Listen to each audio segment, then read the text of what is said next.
महाराष्ट्र राज्याचे सन्माननीय मंत्री महोदय, खासदार महोदय, आमदार महोदय आणि मान्यवरांचं इथे आगमन झालंय। या सगळ्या मान्यवरांचं खूप खूप स्वागत। सर्वप्रथम माननीय मुख्यमंत्री महोदयांच्या हस्ते हिंदवी स्वराज्य संस्थापक छत्रपती शिवाजी महाराजांच्या मूर्तीला पुष्प अर्पण करण्यात येईल आणि मग त्यानंतर सगळे मान्यवर व्यासपीठावरती आसनस्थ होतील। सगळ्या मान्यवरांचं या व्यासपीठावर खूप खूप स्वागत। माननीय मुख्यमंत्री महोदयांच्या हस्ते पुष्प अर्पण करण्यात येतील। हिंदवी स्वराज्य संस्थापक राजराजेश्वर छत्रपती शिवाजी महाराज की, छत्रपती शिवाजी महाराज की, छत्रपती शिवाजी महाराज की।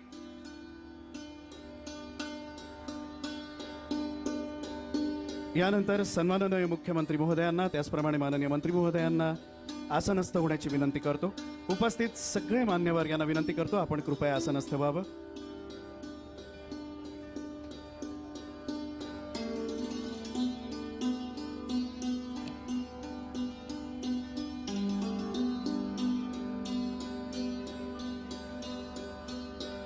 सन्माननीय मुख्यमंत्री महोदयांना विनंती आपण कृपया आसनस्थ व्हावं। त्याचप्रमाणे उपस्थित सर्व मान्यवरांना विनंती करतो आपणही कृपया आसनस्थ व्हावं।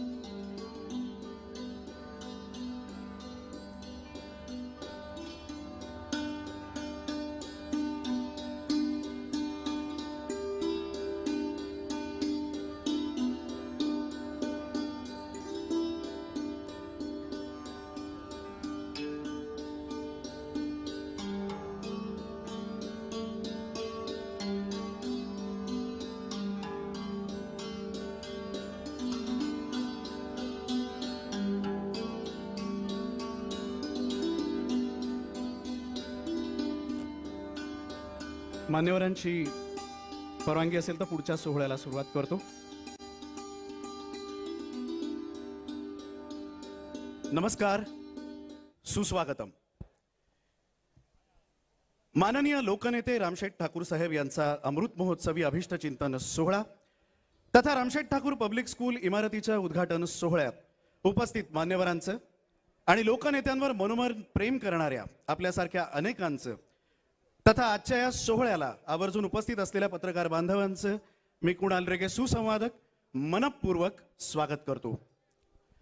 मित्रहो, हा अभिष्ट चिंतन सोहळा आहे नेतृत्वाचा, हा अभिष्ट चिंतन सोहळा आहे कर्तृत्वाचा, हा अभिष्ट चिंतन सोहळा आहे दातृत्वाचा, हा अभिष्ट चिंतन सोहळा आहे कर्मवीरांचा वारसा सांगणाऱ्या धीरोदात्त अशा लोकनेत्याचा, हा अभिष्ट चिंतन सोहळा आहे सामान्य माणसांमधल्या असामान्य ऊर्जेचा, शक्तीचा, भावनेचा, माणसांमधल्या माणुसकीचा आणि अगणितांसाठी वटवृक्ष होऊन उभ्या ठाकलेल्या आधारवडाचा, हा अभिष्ट चिंतन सोहळा आहे आपल्या माननीय लोकनेते श्रीमान रामशेठ ठाकूर साहेब यांचा।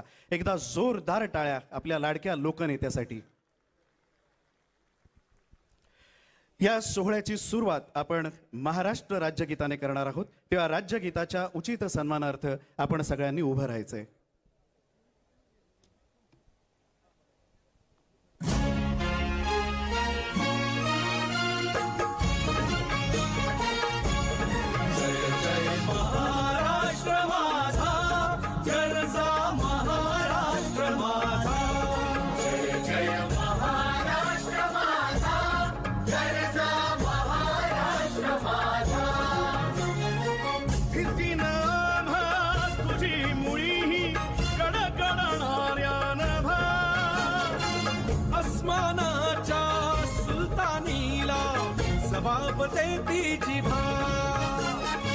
सह्याद्रीचा सिंह गर्जतो शिवशंभू राजा, दरी दरीतून नाद गुंजला महाराष्ट्र माझा, जय महाराष्ट्र माझा, जय महाराष्ट्र माझा। काळ्या छातीवरी कोरली अभिमानाची लेणी, ओलादी मनगटे खेळती खेळ जीव घेणी, दारिद्र्याच्या उन्हात शिजला निढळाच्या घामाने भिजला, देश गौरवासाठी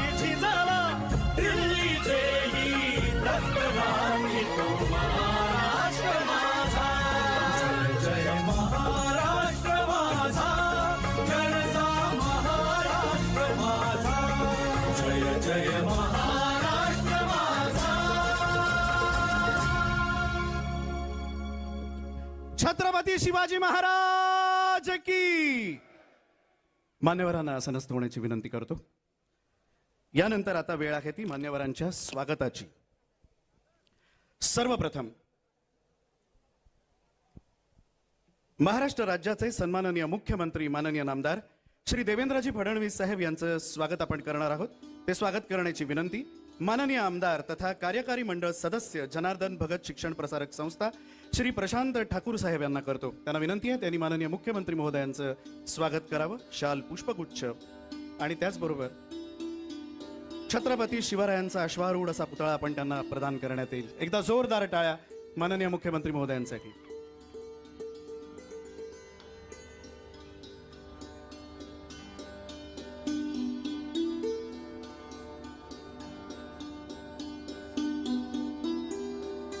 जोरदार टाळ्या आपल्या सगळ्यांकडून अपेक्षित आहे. यानंतर पुढच्या स्वागताकडे आपण वळतो आहोत. सन्माननीय केंद्रीय रस्ते वाहतूक व महामार्ग मंत्री भारत सरकार माननीय नामदार श्री नितीनजी गडकरी साहेब यांचं स्वागत आपण करणार आहोत. ते करण्याची विनंती माननीय आमदार तथा अध्यक्ष लोकनेते रामशेठ ठाकूर अमृत महोत्सव वर्ष नियोजन समिती श्री महेश वालदी साहेब यांना करतो. एकदा जोरदार टाळ्या झाल्या पाहिजे.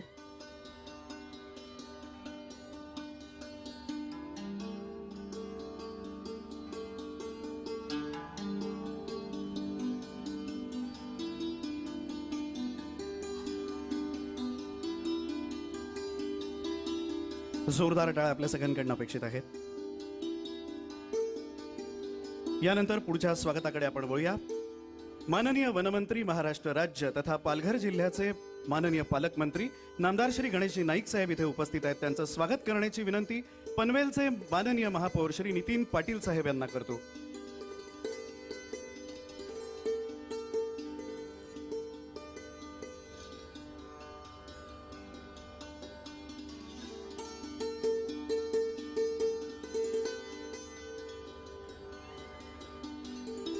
जोरदार टाळ्या आपल्या सगळ्यांकडून.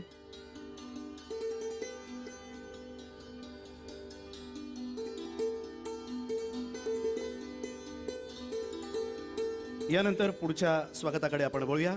माननीय मंत्री सांस्कृतिक कार्य तथा इलेक्ट्रॉनिक्स माहिती तंत्रज्ञान कृत्रिम बुद्धिमत्ता विभाग महाराष्ट्र राज्य तथा मुंबई उपनगराचे माननीय पालकमंत्री माननीय नामदार ॲडव्होकेट आशिषजी शेलार साहेब इथे उपस्थित आहेत. त्यांचं स्वागत करण्याची विनंती भारतीय जनता पार्टीचे युवा नेते माननीय श्री प्रीतम म्हात्रे साहेब यांना करतो.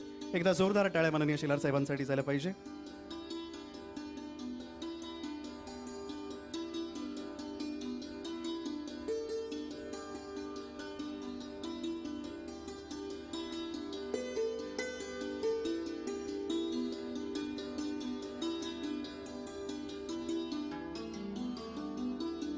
यानंतर पुढच्या स्वागताकडे आपण वळूया.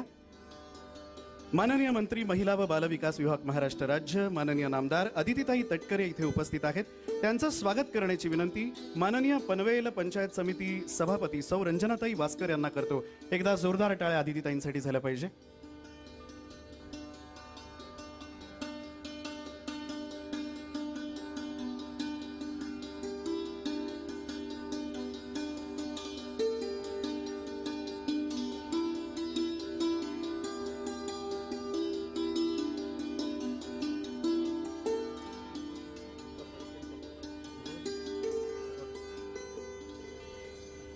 यानंतर पुढच्या स्वागताकडे आपण वळणार आहोत.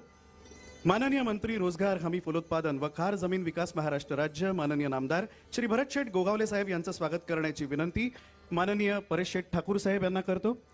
सन्माननीय विद्यमान नगरसेवक परेशजी ठाकूर साहेब आपल्याला विनंती आपल्या हस्ते हे स्वागत व्हावं. जोरदार टाळ्या त्यांच्यासाठी झाल्या पाहिजे.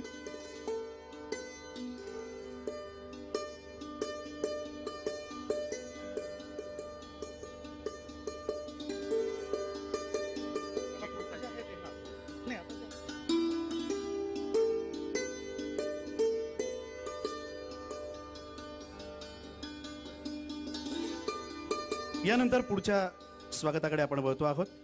माननीय खासदार रायगड लोकसभा क्षेत्र तथा माननीय प्रदेशाध्यक्ष राष्ट्रवादी काँग्रेस पक्ष श्री सुनील तटकरे साहेब इथे उपस्थित आहेत. त्यांचं स्वागत करण्याची विनंती रायगड जिल्हा परिषदेचे माननीय अध्यक्ष श्री मंगेश वाकडीकर साहेब यांना करतो. एकदा जोरदार टाळ्या त्यांच्यासाठी झाल्या पाहिजे.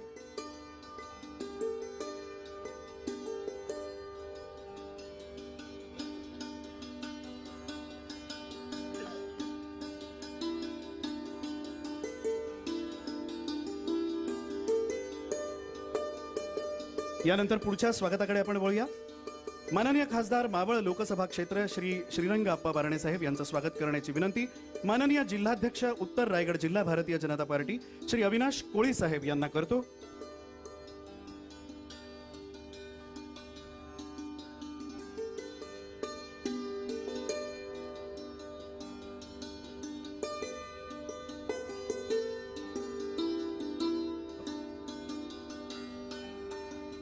यानंतर आता आपण पुढच्या स्वागताकडे वळणार आहोत. या स्वागतानंतर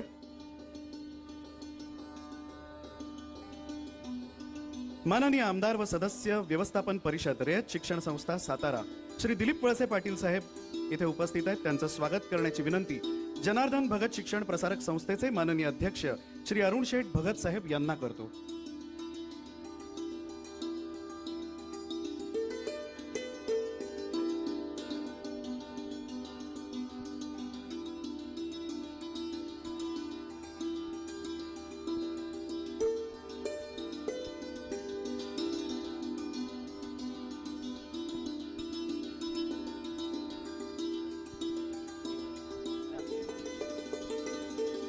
यानंतर पुढच्या स्वागताच्या दिशेने आपण वळणार आहोत. या स्वागतानंतर माननीय आमदार पेण विधानसभा श्री रविशेठ पाटील साहेब यांचं आपण स्वागत करणार आहोत.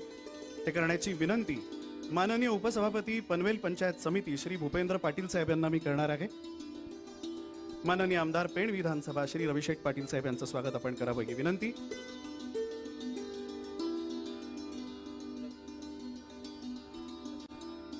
यानंतर पुढच्या स्वागताकडे सुद्धा आपण वळतो आहोत. माननीय आमदार बेलापूर विधानसभा सौ मंदाताई म्हात्रे यांचं सुद्धा स्वागत आपण करणार आहोत. स्वागत करण्याची विनंती गव्हाण जिल्हा परिषदेच्या सदस्या सौ निकिताताई खारकर यांना करतो. यानंतर पुढच्या स्वागताकडे सुद्धा आपण वळूया. थोडा मी अधिक गती देतो स्वागताला. माननीय आमदार अलिबाग विधानसभा महेंद्र दळवी साहेब यांचं स्वागत करण्याची विनंती माननीय स्थायी समिती सभापती पनवेल महानगरपालिका. यानंतर पुढच्या स्वागताकडे वळूया. माननीय आमदार विधान परिषद विक्रांत पाटील साहेब यांचं स्वागत करण्याची विनंती माननीय सचिव जनार्दन भगत शिक्षण प्रसारक संस्था श्री एस.टी. गडदे सरांना करतो. त्यानंतर पुढचं स्वागत सुद्धा आपण करूया. माननीय आमदार कोकण विभाग मतदारसंघ श्री ज्ञानेश्वर म्हात्रे साहेब यांचं स्वागत करण्याची विनंती माननीय सभापती श्री वैकुंठ पाटील साहेब यांना करतो.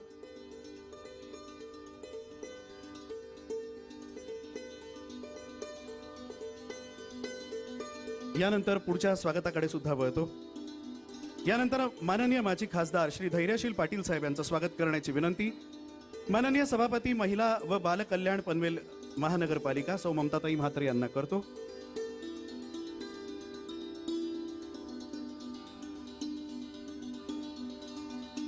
यानंतर पुढचं स्वागत माननीय पंडित शेठ पाटील यांचं आपण करणार आहोत.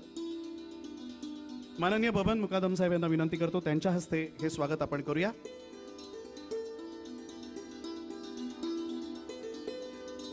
माजी आमदार देवेंद्र साटम साहेब यांचं सुद्धा आपण स्वागत करतो आहोत.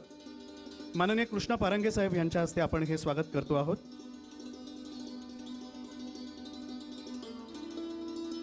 यानंतर माननीय अध्यक्ष रयत शिक्षण संस्था सातारा श्री चंद्रकांत दळवी साहेब यांचं स्वागत करण्याची विनंती माननीय उपनगराध्यक्ष उरण नगरपालिका श्री रवी भोईर साहेब यांना करतो.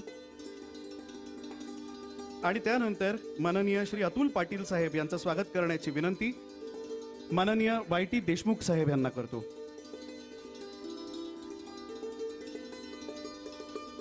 या सगळ्या मान्यवरांच्या स्वागतासोबतच अनेक मान्यवर इथे उपस्थित आहेत. वेळेचं महत्त्व लक्षात घेता त्या सगळ्या मान्यवरांचं शब्द सुमनांनी स्वागत करतो. आणि आता प्रास्ताविकाकडे आपण वळूया.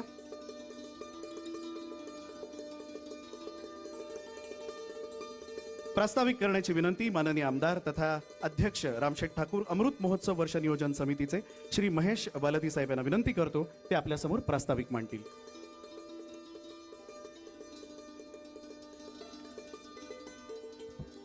लोकनेते रामशेठ ठाकूर साहेब यांच्या अमृत महोत्सवानिमित्त व या एक अतिशय सुंदर शाळेचं रामशेठ ठाकूर पब्लिक स्कूल या इमारतीचं उद्घाटन आज संपन्न होतंय. याकरता उपस्थित महाराष्ट्राचे यशस्वी मुख्यमंत्री, आमच्या सर्वांचे नेते सन्माननीय देवेंद्रजी फडणवीस साहेब, देशाचे रस्ते व परिवहन मंत्री, आमच्या सर्वांचे नेते श्रद्धास्थान सन्माननीय नितीनजी गडकरी साहेब, आत्ताच जे या ठिकाणी रामशेठ ठाकूर साहेबांना शुभेच्छा देऊन गेले असे देशाचे ज्येष्ठ नेते सन्माननीय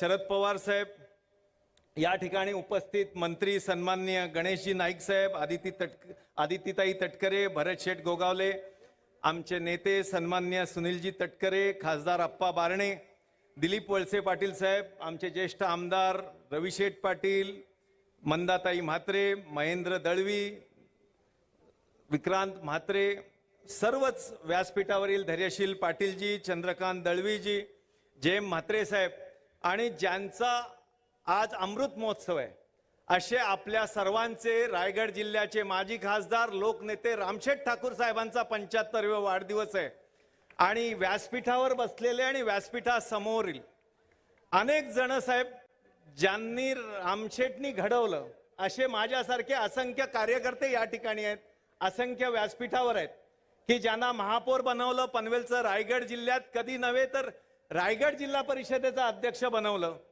माझ्यासारख्या एका त्या जातीतनं जन्मलेला पण या ठिकाणी 2दा आमदार करण्याची किमया रामशेठ ठाकूर साहेबांनी केली आणि असे अनेक दगड रामशेठनी बनवले आणि त्याच्याकरता आज रामशेठचा 75वा वाढदिवस हा आम्हा सर्वांकरता निश्चित स्फूर्ती देणार आहे। एक रामशेठचा 75वा वाढदिवस कसा असावा याची जेव्हा गेल्या 2 जूनला 75वी वर्ष पूर्ण करताना अमृत महोत्सवी वर्ष करावं म्हणून आमचा जो गेल्या 2 जून पासून चालू झालेला प्रवास हा आता या 2 जूनला संपेल, पण पावसाच्या वेळेला हा एवढा जनसमुदाय जो रामशेठना चाहत आहे, रामशेठना मानणार आहे, एवढ्यांची बसण्याची व्यवस्था करण्याची आमच्याकडे अजून व्यवस्था नाहीये। मला माहिती आहे सन्माननीय देवेंद्रजी या ठिकाणी सगळ्यात मोठं स्टेडियम देणार आहेत, इंडोर त्या आमच्या माझ्याच मतदारसंघामध्ये सर्वात मोठं इंडोर स्टेडियम देण्याची त्यांची योजना आहे, हे सर्व देणार आहेत, त्याच्याकरता बैठका घेतल्या आहेत, पुढे जात आहेत। तटकरे साहेब आश्चर्य नाही आहे, खरं आहे, मी काय मागणी करत नाही तर आपण ह्या सर्व गोष्टी करत असताना साहेब अतिशय आनंद होतो की ज्यांनी आयुष्यात 3 आदर्श मानले, एक रयत शिक्षण संस्थेचे संस्थापक कर्मवीर भाऊराव पाटील, एक स्वतः जनार्दन भगत साहेब आणि दिबा पाटील साहेब, या तिघांना आदर्श मानून रामशेठनी एका या नावाखाडी सारख्या छोट्या ठिकाणी त्यांचा जन्म झाला आणि स्वतःचं कमवा आणि शिकवा या कर्मवीरांच्या धोरणाप्रमाणे त्यांनी सातारा, गव्हाण, माणगाव असं शिक्षण घेत बीएड शिक्षण पूर्ण केलं, शिक्षकाची नोकरी पत्करली, पण त्याच्यात न रमता ते कॉन्ट्रॅक्टर झाले। आज यशस्वी कॉन्ट्रॅक्टर म्हणून नव्या मुंबईमध्ये जी TIPL संस्था आहे ही त्यांची आहे। म्हणजे आजपर्यंत आम्ही बघितलंय साहेब की रामशेठने हात लावला तिथे सोनं होतं, मग ती क्वारी असून द्या, क्रशर असून द्या, गाड्या असून द्या, पोकलेन असून द्या, नाहीतर रस्ता असून द्या।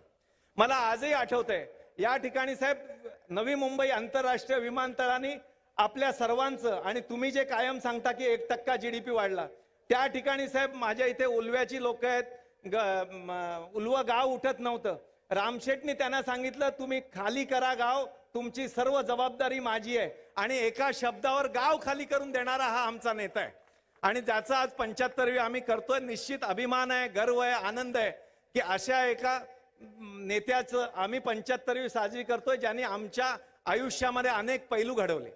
अनेक ठिकाणी दिबा पाटलांच्या आंदोलनकारी 81चं आंदोलन असो, हुतात्म्यांचं झालेलं 84चं असो, 12.5% आंदोलन असो, सिडको करता वेळोवेळी झालेली आंदोलन असो, या सगळ्याचं नेतृत्वात दिबा पाटलांच्या साथीला साथ देणारे हे रामशेठ ठाकूर साहेब होते आणि वयाच्या 51व्या वर्षी म्हणजे उमेदीच्या वर्षी मी निवडणूक लढणार नाही हे म्हणणारे नेतृत्व रामशेठ ठाकूर साहेबांचं होतं, ज्यांनी 2 वेळा सतत दिग्गजांना हरवून खासदार झाले होते। त्यामुळे अशा एका व्यक्तिमत्वाचं 75वी करताना रयत शिक्षण संस्थेबद्दल स्वतःची एवढी मोठी जनार्दन भगत संस्था असताना रयत शिक्षण संस्थेला चेकनी साहेब 135 कोटी रुपये आजपर्यंत वर्गणी दिली। चेकनी दिलेली 135, बाकीची मला आज गर्दे सरांनी सांगितलं का अशा देणग्या, गाड्या द्या, ह्या द्या, ह्याचं त्याचं अकाउंटिंगच झालेलं नाही. असे अनेक, म्हणजे रयत शिक्षण संस्था ही माझी पॅरेंट बॉडी आहे. कर्मवीर भाऊराव पाटील हे माझे आधार हृदयस्थ आहेत, हे मानणारे रामशेठ आहेत. दिबा पाटील साहेबांनी कुठलीही आव्हान केलं का त्याच्या सोबत जोडीला लागलेलं.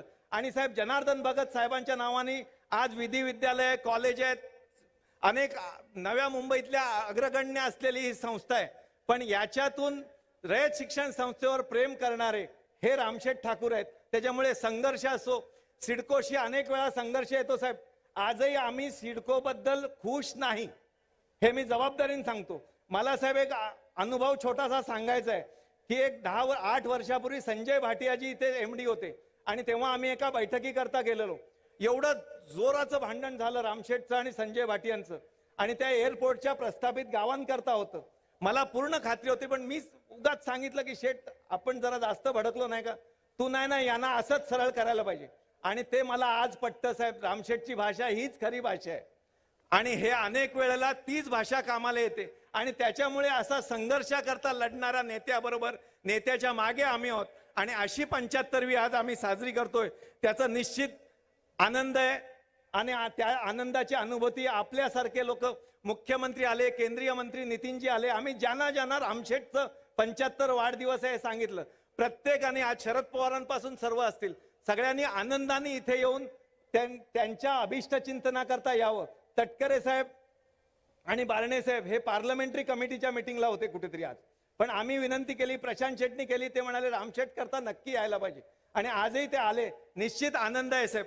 आणि साहेब मराठी बद्दल बोलणारे अनेक आहेत साहेब. मराठी तुमचा दिवाळी अंक असून द्या किंवा एकांकिका स्पर्धा असून द्या, 1999 पासून दिवाळी अंकांचं प्रदर्शन, त्यांच्या मागे खंबीरपणे कोणतरी उभा राहणारा महाराष्ट्रातला दानशूर माणूस आहे, तर त्यांचं नाव आहे रामशेठ ठाकूर साहेब.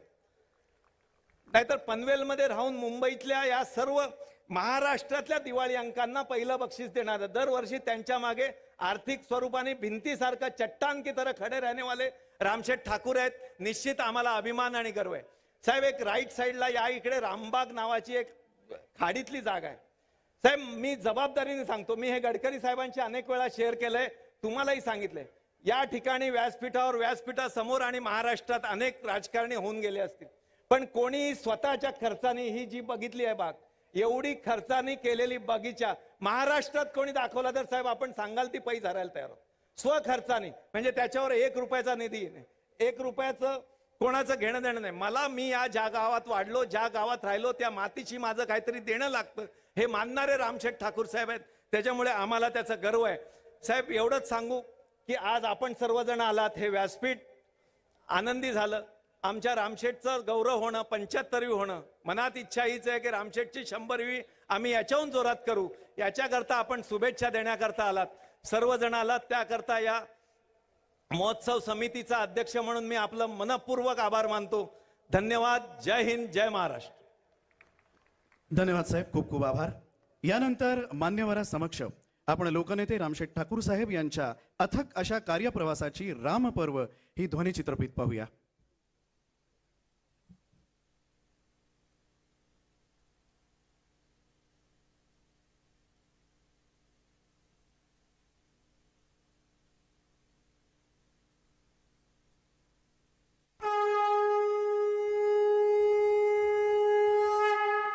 पनवेल तालुक्यातील आगरी कोळी बांधवांच्या समुद्र किनारी वसलेल्या एका छोट्याशा गावात राहणारं चांगू काना ठाकूर आणि भागुबाई चांगू ठाकूर यांच्या गरीब कुटुंबात रामचा जन्म झाला.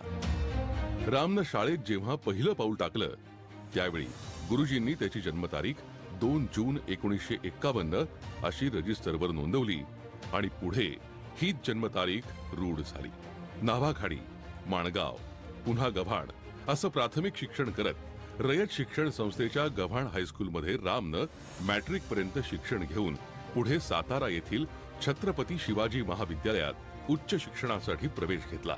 कर्मवीर अण्णांच्या कमवा आणि शिका या योजनेचा काही काळ भाग होऊन राम ठाकूर यांनी आपलं उच्च शिक्षण पूर्ण केलं. कर्मवीर अण्णांच्या विचारानं प्रभावित झालेल्या रामनं शिक्षक व्हायचा निर्णय घेतला आणि ते शिक्षक झाले. याच कालावधीत थोर समाजसेवक जनार्दन भगत साहेब यांची मुलगी शकुंतला यांच्याशी त्यांचा विवाह झाला. शिक्षक म्हणून नोकरी करत असतानाच त्यांना व्यावसायिक होण्याची संधी चालून आली. सुरुवातीला 10,000 रुपयांनी सुरू केलेला व्यवसाय त्यांनी मेहनत आणि कष्टानं मोठा केला आणि आपली TIPL ही कंपनी स्थापन करून व्यवसायात स्वतःचं नाव मोठं केलं. आपल्या कामावरची निष्ठा, मेहनत करण्याची ताकद, अचूक निर्णय क्षमता यामुळे रामचे ते राम शेठ झाले. व्यवसाय करत असतानाच आपल्या कमाईतील 25% वाटा त्यांनी समाज हितासाठी खर्च करायला सुरुवात केली. त्यांनी आपल्याकडे आलेल्या प्रत्येक गरजवंताला मदत करून त्यांच्या समस्या सोडवण्याचा प्रयत्न केला. त्यातूनच त्यांची दानशूर रामशेठ म्हणून सर्वदूर ख्याती पसरली. रामशेठ यांच्यावर लहानपणापासूनच अन्यायाविरुद्ध लढण्याचे संस्कार झाले होते. त्यांनी 1981 आणि 84 मध्ये झालेल्या शेतकऱ्यांच्या आंदोलनाचे नेते दिबा पाटील साहेबांबरोबर स्वतःला झोकून दिलं. समाजकारण करत असताना जनतेनंच त्यांना लोकनेता बनवून 2 वेळा खासदार म्हणून लोकसभेत निवडून दिलं. मात्र कायम लोकांसाठी झटणारा या समाजकारणी लोकनेत्यानं कधीही सत्तेचा मोह ठेवला नाही आणि म्हणूनच वयाच्या 52व्या वर्षी म्हणजे राजकारणातील ऐन उमेदीच्या काळात इथून पुढे निवडणूक लढवणार नाही असं जाहीर करून राजसन्यास घेतला. ही बाब सामान्य नव्हती. सक्रिय राजकारण न करताही रामशेठ जिथे उभे राहिले तिथे सत्ता उभी राहिली. राजकारणापेक्षा समाजकारणामध्ये रमलेले रामशेठ यांचा मूळ पिंड शिक्षक असल्यानं शिक्षणापासून ते दूर जाऊ शकले नाहीत. त्यांनी जनार्दन भगत शिक्षण प्रसारक संस्था या आपल्या सासऱ्यांच्या नावानं सुरू केलेल्या शिक्षण संस्थेचं चेअरमन म्हणून पनवेल उरणमध्ये आपल्या शाळा, महाविद्यालय तसंच विधी महाविद्यालय उभी करून लाखो विद्यार्थ्यांना शिक्षणाची दारं उघडी केली. कर्मवीरांचा शिक्षणाविषयी दृष्टिकोन व्यापक अर्थानं स्वीकारून त्यांचे पायीक झाले. सातारा इथे उभं राहिलेलं लोकनेते रामशेठ ठाकूर भवन, मोखाड्यासारख्या आदिवासी भागात लोकनेते रामशेठ ठाकूर महाविद्यालयाची सुसज्ज इमारत उभी करून दिली. रयतच्या अनेक इमारती स्वखर्चानं बांधून दिल्या. रयत परिवारानं त्यांच्या उत्तुंग कार्याचा गौरव रयत माऊली पुरस्कार देऊन केला. श्री रामशेठ ठाकूर सामाजिक विकास मंडळाच्या माध्यमातून शैक्षणिक, सांस्कृतिक, आरोग्य, क्रीडा आणि सामाजिक क्षेत्राला मोठं करण्यासाठी दिलेलं योगदान अतुलनीय आहे. महाराष्ट्राचे राज्यपाल भगतसिंग कोश्यारी यांनी कोविड काळात केलेल्या कार्याबद्दल रामशेठ यांचा कोरोना देवदूत पुरस्कार देऊन गौरव केला. सांस्कृतिक क्षेत्रालाही त्यांनी उंचीवर नेण्याचं काम केलं. राज्यस्तरीय अटल करंडक एकांकिका स्पर्धा, राज्यस्तरीय दिवाळी अंक स्पर्धा या महाराष्ट्रातील सगळ्यात मोठ्या बक्षिसाच्या स्पर्धा आज नावाजलेल्या स्पर्धा म्हणून त्यांचा गौरव होतो. दरवर्षी दिवाळी पहाट सारख्या कार्यक्रमातून महाराष्ट्रातील दिग्गज गायकांना पनवेलमध्ये निमंत्रित करून पनवेलकरांना स्वरांची दिवाळी भेट ते देतात. आमदार प्रशांत ठाकूर, माजी सभागृह नेते आणि नगरसेवक परेश ठाकूर या आपल्या दोन्ही मुलांना व्यवसायाबरोबरच समाजसेवेचा वसा देत असतानाच राजकारणातून समाजकारण करण्यास प्रेरित करत आले. व्यवसाय, शिक्षण संस्था, समाजकारण, क्रीडा संकुल, भव्य रामबाग आणि राजकारण या प्रत्येक क्षेत्रात आपली छाप पाडत हा लोकनेता आजही वटवृक्षाप्रमाणे जमिनीशी आपलं नातं घट्ट करत उभा आहे. अशा या सामाजिक विकासाचा वसा घेतलेल्या लोकनेत्याच्या प्रेरणादायी आयुष्याला 75 वर्ष पूर्ण होत आहे. त्यांना उदंड आयुष्य, त्याचबरोबर चांगलं आरोग्य लाभो हीच ईश्वरचरणी प्रार्थना आणि आम्हा सर्वांच्या मनपूर्वक शुभेच्छा.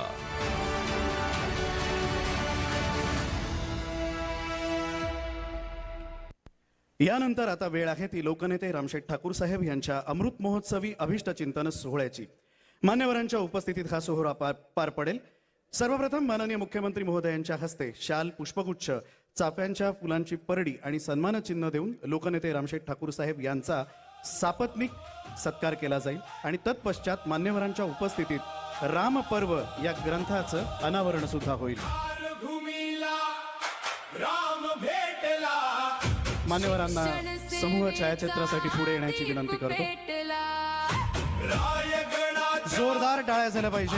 समंती माननीय मुख्यमंत्री महोदयांच्या हस्ते मान्यवरांच्या उपस्थितीत माननीय लोकनेते रामशेठ ठाकूर साहेब यांचा सापत्निक सत्कार होतोय. अमृत महोत्सवी हे राम पर्व दानशूर हातामधुनी माणुसकीचा वाटला सुगंध. जोरदार टाळ्या आपल्या सगळ्यांकडून अपेक्षित आहेत. जोरदार टाळ्या. लोकांसाठी जगणे हाच छंद. लोकनेता बोलती सर्व. अमृत महोत्सवी हे राम पर्व.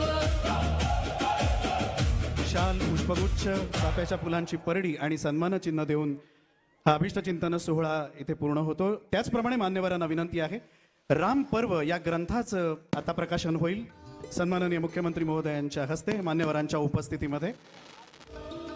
आधी घेऊया का हार? बरं, मी सगळ्या मान्यवरांना विनंती करतो, अत्यंत सुरेख असा हा पुष्पहार आहे. जोरदार टाळ्या झाल्या पाहिजे. हा पुष्पहार जो आहे हा केवळ हार नसून 75 वर्षातील असंख्य आठवणींचा गोप विणलाय असं म्हटलं तर वावगं ठरणार नाही. दीप पेटला. रायगडाच्या आसमंती विकासाचा सूर्य उगवला. जनसेवे यानंतर राम पर्व या ग्रंथाचं माननीय मुख्यमंत्री महोदयांच्या हस्ते प्रकाशन होईल. महोत्सवी हे राम पर्व दानशूर हातामधुनी माणुसकीचा वाटला सुगंध. मदतीची साथ प्रत्येकाला लोकांसाठी जगणे हाच छंद. लोकनेता बोलती सर्व. राम पर्व या ग्रंथाचं प्रकाशन होतंय. जोरदार टाळ्या आपल्या सगळ्यांकडनं अपेक्षित आहेत.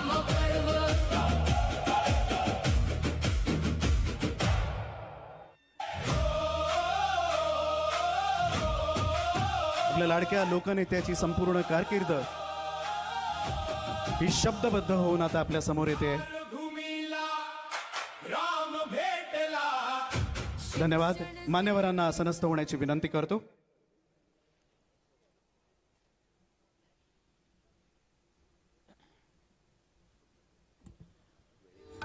यानंतर वेळेची थोडीशी मर्यादा आणि त्याचं भान आपण लक्षात ठेवलं पाहिजे. म्हणून महाराष्ट्र राज्याचे सन्माननीय मुख्यमंत्री माननीय नामदार देवेंद्रजी फडणवीस साहेब यांना विनंती करतो, सर्वप्रथम ते आपल्याला मार्गदर्शन करतील.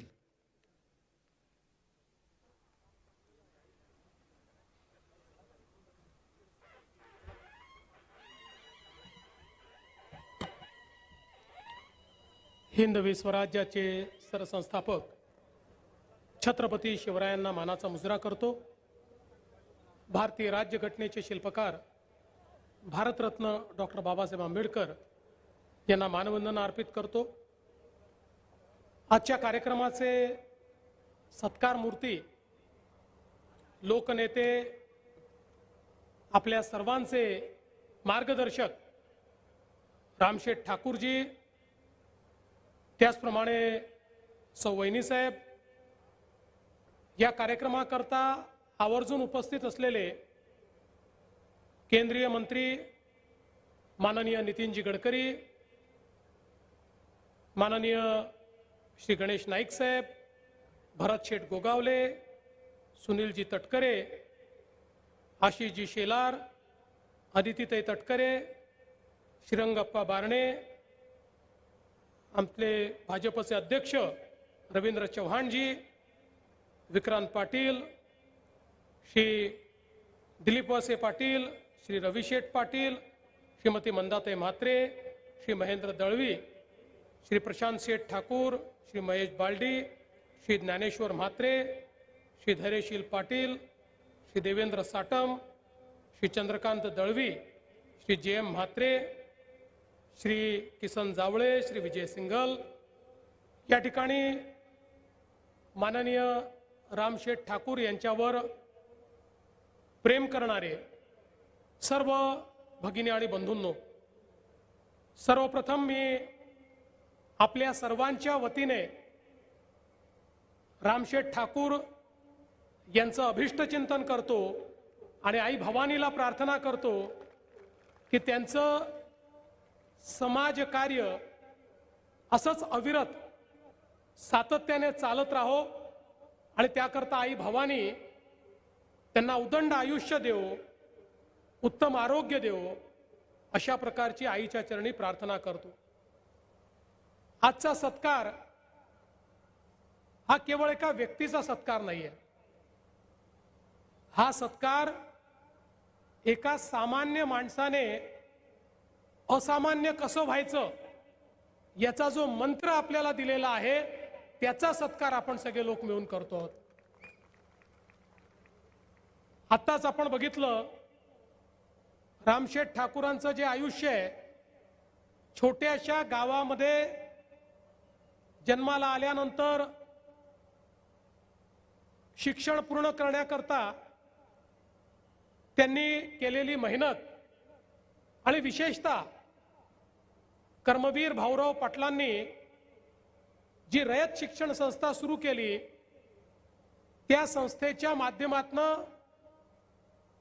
शिक्षण घेण्याची संधी त्यांना प्राप्त झाली आणि त्या काळामध्ये त्यांच्यासारख्या होतकरू पण सर्वसामान्य विद्यार्थ्यांकरता कमवा आणि शिका अशा प्रकारची जी योजना सुरू करण्यात आली होती त्या योजनेमध्ये मेहनत करायची, कमवायचं आणि शिकायचं अशा पद्धतीनं आपलं शिक्षण हे रामशेठ पाटलांनी त्या ठिकाणी पूर्ण केलं आणि त्यानंतर ते इथल्या शाळेमध्ये शिक्षक म्हणून त्यांनी आपली नोकरी धरली.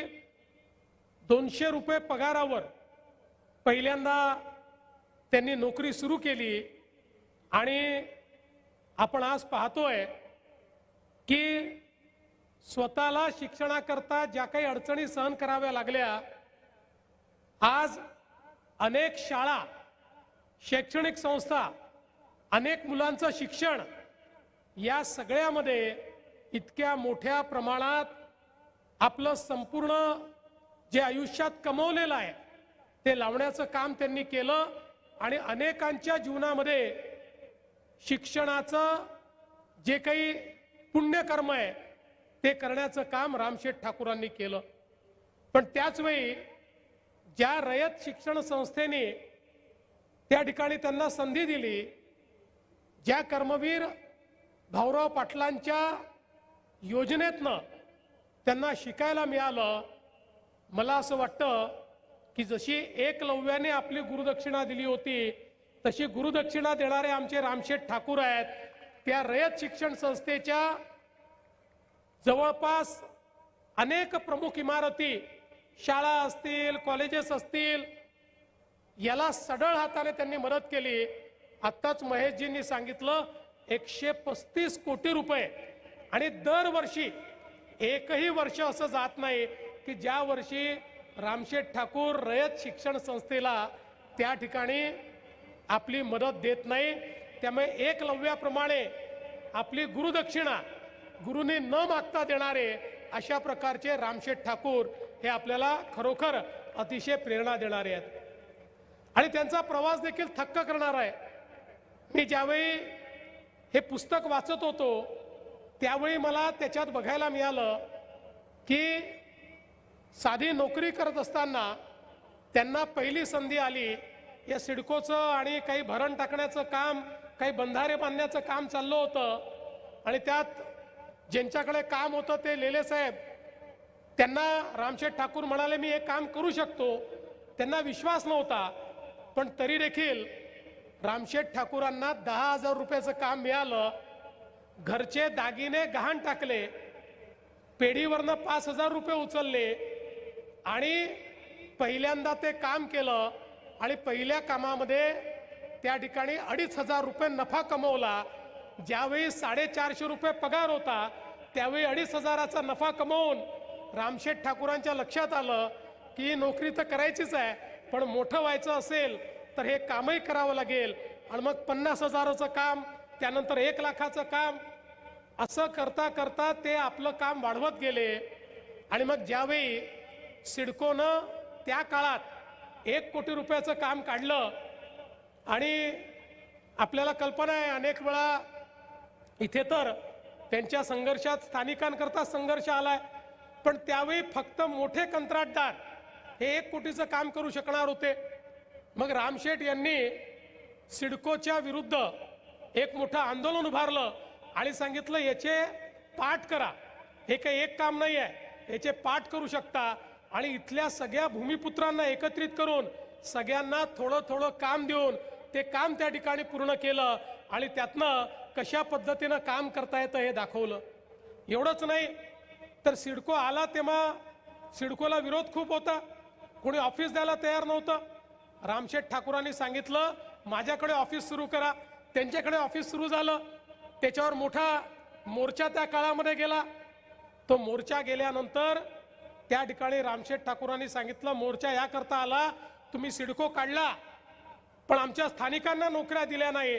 आणि त्याच ठिकाणी सिडकोच्या अधिकाऱ्यांनी सांगितलं की आम्ही स्थानिकांना नोकऱ्या देतो आणि तिथल्या तिथे स्थानिकांना नोकऱ्या मिळाल्या आणि तिथनं रामशेठ ठाकूरांनी हा आपला संघर्ष सातत्याने पुढे नेला. एक आवर्जून उल्लेख आमच्या गणेश नाईक साहेबांचा रामशेठ ठाकूरांनी केला आहे की ज्यावेळी मोठं काम या JNPT पोर्टचं निघालं तोपर्यंत कंपनी बऱ्यापैकी एस्टॅब्लिश झाली होती, पण खूप मोठं काम होतं आणि गणेश नाईक साहेबांनी आपल्या मुलाला त्या ठिकाणी पाठवलं आणि सांगितलं की हे मोठं काम आलंय आणि हे काम रामशेठ ठाकूर करू शकतात, रामशेठने ते काम करावं. रामशेठ ठाकूर विदेशात होते, मग त्यांना विदेशात फोन लावला, ते म्हणाले मी हे काम करीन. आणि मग त्यावेळी आपल्या पोर्टचं मोठं काम हे रामशेठ ठाकूरांनी करून त्या काळचे जेवढे मोठे मोठे कंत्राटदार होते त्या सगळ्यांना मागे टाकून वेळेत काम पूर्ण करण्याचं त्या ठिकाणी काम हे रामशेठ ठाकूरांनी करून दाखवलं. आणि त्यातनं ही जी कंपनी आज इतकी मोठी आपल्याला पाहायला मिळते ती कंपनी त्यांच्या मेहनतीतून आणि एक प्रकारे त्यांच्या जिद्दीतनं त्यांनी उभी करून दाखवली.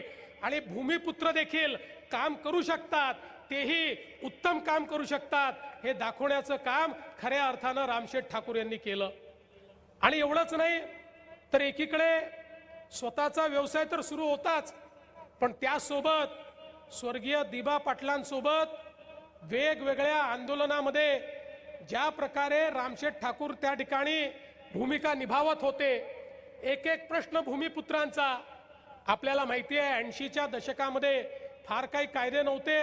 कोणाची जमीन उचलली की घेऊन टाकायची, त्याच्यावर सरकारने नाव लावून टाकायचं, त्यांना काही मिळालं तर ठीक, नाही मिळालं तर ठीक, तुम्ही लढत राहा. अशा पद्धतीच्या या परिस्थितीमध्ये त्या ठिकाणी दिबा पाटलांच्या नेतृत्वामध्ये भूमिपुत्रांचा जो लढा झाला त्यात अतिशय प्रमुख भूमिका ही रामशेठ ठाकूर यांनी निभावली. आणि टप्प्याटप्प्यानं प्रत्येक आंदोलनामध्ये भूमिपुत्रांना त्यांचे हक्क मिळत गेले. जमिनी मिळाल्या, 12.5% निर्णय झाला, घरांचा निर्णय झाला, नोकऱ्यांचा निर्णय झाला, व्यवसायाचा निर्णय झाला. अशा वेगवेगळ्या गोष्टी या सातत्याने संघर्षाची एक फार मोठी गाथा ही रामशेठ ठाकूरांची आहे.